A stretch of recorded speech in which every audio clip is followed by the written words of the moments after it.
Hi guys, so we are at page 289, still a trail guide to the body, and we're featuring pelvis and thigh, and we are specifically featuring the iliac crest on this page, the iliac fossa, and of course the posterior superior iliac spine. Okay, the abbreviated as PSIS. Okay, I'm gonna call it PSIS.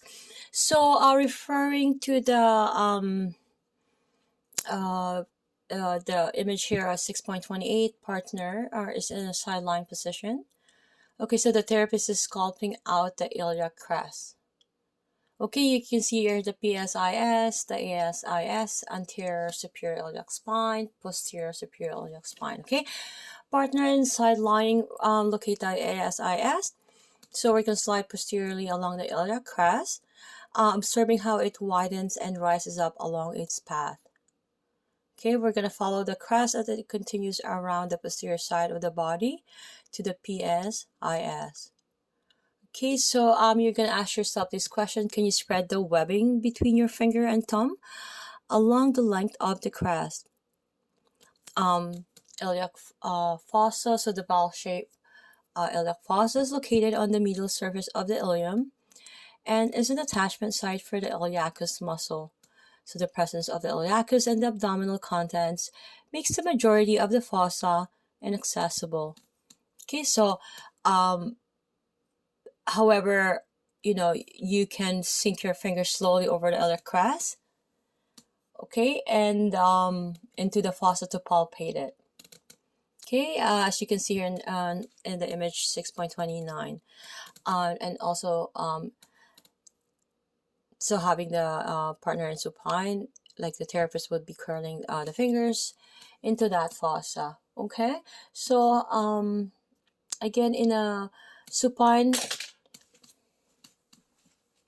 my apologies, in a supine position, you're gonna flex the hip by bolstering under your partner's knee to shorten and soften the overlying tissue. So you're gonna lay the fingertips of one hand along the iliac crest, just posterior and superior to the ASIS. Moving slowly and patiently, you're going to curl your fingers over the over the lip, not tip, lip, of the iliac crest into the iliac fossa. Okay, so depending on the firmness of the tissue, you might sink in only a small distance. Okay, here an image 6.30 here, we have a posterior view of a client, whereas the therapist is isolating the PSIS.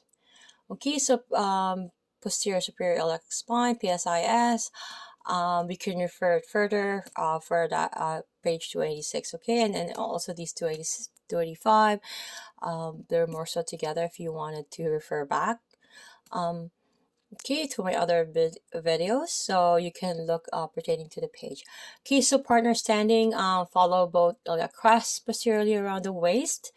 So now we're going to follow the crest as they descend toward the sacrum and end at each PSIS. Okay, so the PSIS will feel like a shallow hump surrounded by thicker tissues. It is not as pronounced as the ASIS, but is nevertheless accessible. If possible, visibly locate the dimples of the low back and explore the surrounding region. So you're going to ask these question to confirm. So are you at the posterior end of the iliac crest?